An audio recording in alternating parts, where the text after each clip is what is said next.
So hello everyone, welcome back to आसान message G K. आज का जो वीडियो है ये है आरआरबी इलाहाबाद 2018 में जो कट ऑफ किया था ना उसके ऊपर। ठीक है, तो कट ऑफ क्या था, आईसीआई और पीसीएम कैटेगरी के बारे में हम बात करेंगे। वीडियो को अंत तक जरूर देखिएगा, कुछ ना कुछ आपको समझ में आएगा। अगर आपने यहाँ पे टेक्नीशियन ग्रेड 3 का एग्जामिनेशन दिया था 2024 में, जिसका जो आंसर की 6 तारीख यानी कि कल रिलीज होने वाला है, सभी से रिक्वेस्ट है चैनल पे नए हैं तो सब्सक्राइब कर लीजिएगा रेलवे या फिर एसएससी की पल पल की अपडेट्स को पाने के लिए। अगर आप एसएससी या रेलवे के एस्पिरेंट्स हैं तो गाइज आपके लिए यहाँ पे समय समय पर, ठीक है, शॉर्ट्स के माध्यम से हो या फिर लॉन्ग वीडियोस के माध्यम से हो, मैथ्स की, रीजनिंग की, जीके जीएस की ट्रिकीज वीडियोस अपलोड की जाती है। ठीक है, उन सब वीडियोस को बनाने में काफ़ी मेहनत लगता है। ऑलरेडी मैंने बहुत सारे वीडियोस बनाकर रख दिए हैं, तो गाइज प्लीज़ जाइए उन वीडियोस को देखिए। डेफिनेटली आपको कुछ ना कुछ यहाँ पे नया सीखने को जरूर मिलेगा। तो चलिए आज का वीडियो स्टार्ट करते हैं बिना किसी टाइम वेस्ट किए हुए। ठीक है, तो अभी जो है यहाँ पे technician grade 3 RRB Allahabad cut off 2018 ITI and PCM. ठीक है, इस टाइप के वीडियोस को बनाने में काफ़ी टाइम लगता है सर, पूरा गहन स्टडी होता है। ठीक है, उसके बाद आरआरबी के वेबसाइट पर जाकर सब कुछ देखना पड़ता है कि लास्ट टाइम क्या कट ऑफ था और क्या चीज़ें थी, उसके ऊपर हम बात करते हैं। ठीक है, लास्ट टाइम चूंकि वैकेंसीज आरआरबी और टेक्नीशियन की वैकेंसीज एक साथ आई थी। ठीक है, तो इनका क्या है, देखिए सबसे पहले मैं आपको दिखाता हूँ यहाँ पे क्या लिखा है। CEN 1 2018 की जब भी एएलपी की वैकेंसी आती है, 1 2018, 1 2022, 1 2024, 1 2025, सो आपको समझना पड़ेगा कि क्या चीज़ें हैं और किस हिसाब से ये काम करती है। सबसे पहले एनसीआर की बात करें, ये ठीक है, ये है एनसीआर नेक्स्ट क्या बोलते हैं, नॉर्थ सेंट्रल रेलवे, और ये है northern railway. Assistant loco pilot अगर हम यहाँ पे बात करें तो ये है 75। ठीक है, ये 74 75। तो हमें एएलपी की बात नहीं करनी है, हम यहाँ पे टेक्नीशियन की बात करेंगे। ठीक है, तो technician armature and coil winder का जो कट ऑफ गया था यहाँ पे अनरिजर्व्ड का, वो 42.27 था, और ओबीसी का यहाँ पे कुछ भी नहीं था, एसटी एससी का। सो आप इसको इग्नोर कर सकते हैं। कैटेगरी नंबर 3 है ये। ठीक है, उसके बाद कैटेगरी नंबर 14 में आता है टेक्नीशियन ग्रेड 3 ब्रिज। इसका जो कट ऑफ गया था 76। चूंकि ये पीसीएम कैटेगरी का है, सो गाइज यहाँ पे कट ऑफ थोड़ा हाई जाता है, और यहाँ पे ओबीसी की बात करें तो 76, लगभग सेम था दोनों का। ठीक है, टेक्नीशियन कैटेगरी यहाँ पे कारपेंटर की बात करते हैं तो 57, ये चूंकि यहाँ पे आईटीआई का है तो कम हो गया अगेन फिर से, और यहाँ पे एसटी और ओबीसी का नहीं है।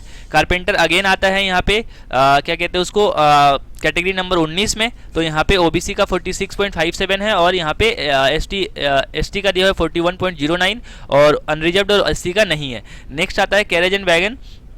यहाँ पे एनसीआर और एनआर के लिए 58 जाता है एनसीआर के लिए, और 56 जाता है एनआर क्या बोलते हैं एनआर के लिए। ठीक है, और ओबीसी का यहाँ पे 54 और 71 है।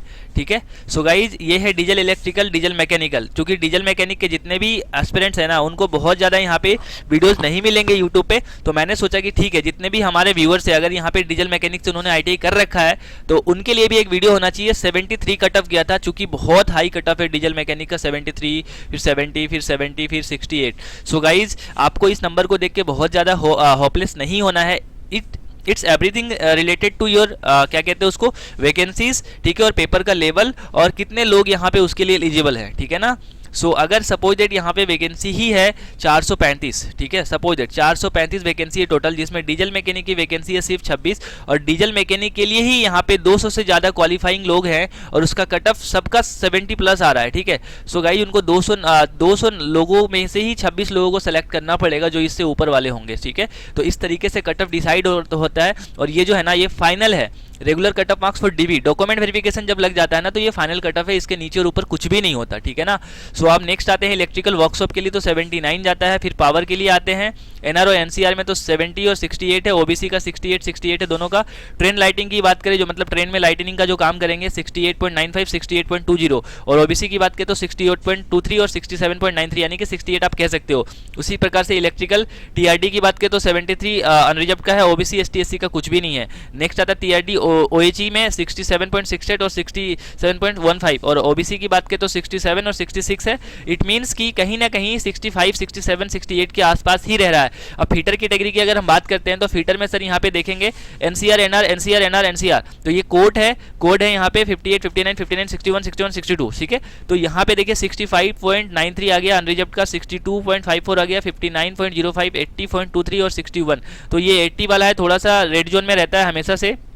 और ओबीसी की बात करें तो 58, 58, 59, 58, 59 और यहाँ पे 58, 58, 56। तो गाइज यहाँ पे देखेंगे ना आप, तो यहाँ पे 58 प्लस वालों का ही सिलेक्शन हुआ है, उससे कम वालों का नहीं है। और ये फाइनल डीवी है, मतलब कि फाइनल है कट ऑफ लिस्ट ये। इट मीन्स कि आपका जो नॉमिनेशन के बाद जो आता है, सपोज दैट यहाँ पे हो सकता है किसी का 52 नंबर हो, उनका 6 नंबर बढ़ के ये 58 हो गया, ठीक है। तो यहाँ से जो निकलेगा वो आउट है डायरेक्ट, ठीक है ना, तो इसमें कोई भी संभावना नहीं है अंदर आने का। तो अब देखते हैं नेक्स्ट स्लाइड, नेक्स्ट में क्या बचे हुए हैं। कोड नंबर है यहाँ 66 और यहाँ पे टेक्नीशियन ग्रेड 3 फिटर वर्कशॉप के लिए 55 गया था और ओबीसी के लिए 54 गया था। नेक्स्ट है ग्रिंडर के लिए 48 गया था, अनरिजर्व्ड का ओबीसी का कुछ भी नहीं है, ठीक है। टेक्नीशियन ग्रेड 3 लचर कम क्या है अलिग्नर, ठीक है, तो 56 यहाँ पे अनरिजर्व्ड का है और 57.57 ओबीसी का है। मैकेनिक्स की बात करें तो 69 यहाँ पे अनरिजर्व्ड का है, 59 एससी का है, एसटी का 44 है और ओबीसी का यहाँ पे 67 है। मैकेनिस्ट वर्कशॉप की बात करें, ये सारे के सारे टेक्नीशियन ग्रेड 3 का, यहाँ पे टेक्नीशियन ग्रेड 1 का कुछ भी नहीं है, ठीक है।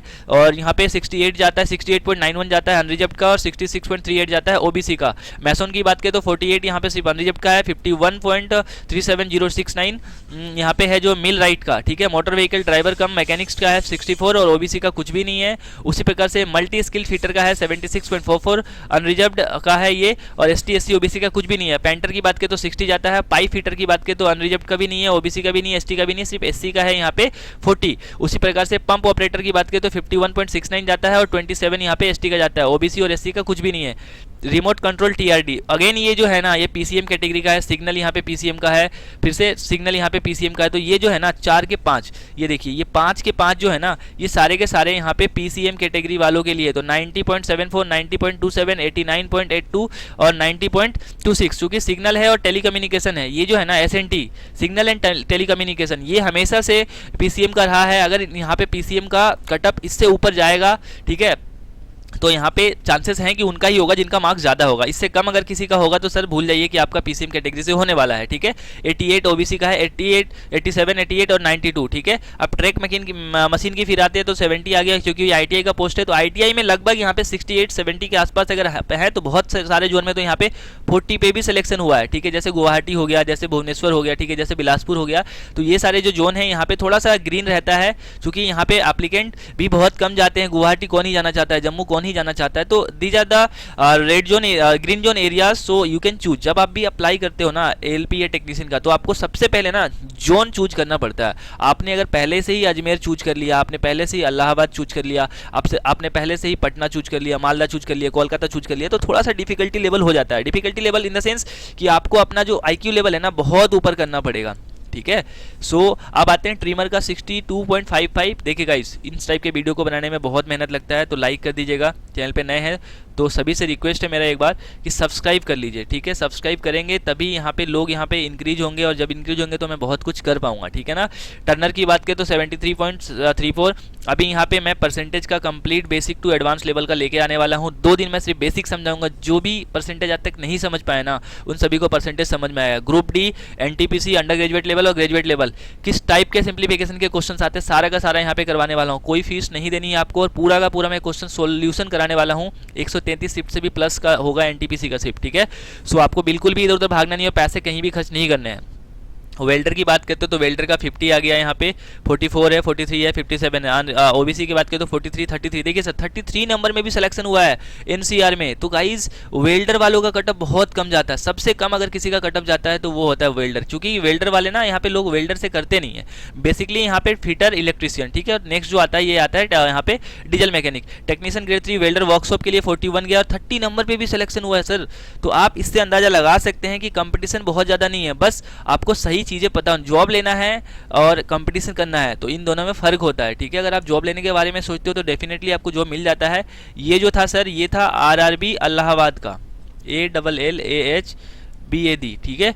तो ये जो था 2018 में वैकेंसी आई थी और 2019 में इसका कट ऑफ जारी हुआ था, ठीक है, कट ऑफ। और ये फाइनल कट ऑफ था डीवी के लिए, final cut off for DV, ठीक है ना। अगर आपके यहाँ पे 50 प्लस आएंगे, ठीक है, तो आप सेफ जोन में रहिएगा। अगर 50 से नीचे आते हैं तो सर भूल जाइए थोड़ा सा, ठीक है ना। अगर आपने यहाँ पे डीजल मैकेनिक करा है, आपने फिटर करा है, आपने इलेक्ट्रीशियन करा है, आपने यहाँ पे वेल्डर करा है, इट डजंट मैटर, मैटर ही डेट कि आपका जोन कौन सा है, ठीक है, आपने किस शिफ्ट में पेपर दिया था और पेपर का लेवल कैसा रहा, ठीक है ना, और आपने माइनस मार्किंग कितनी करी है।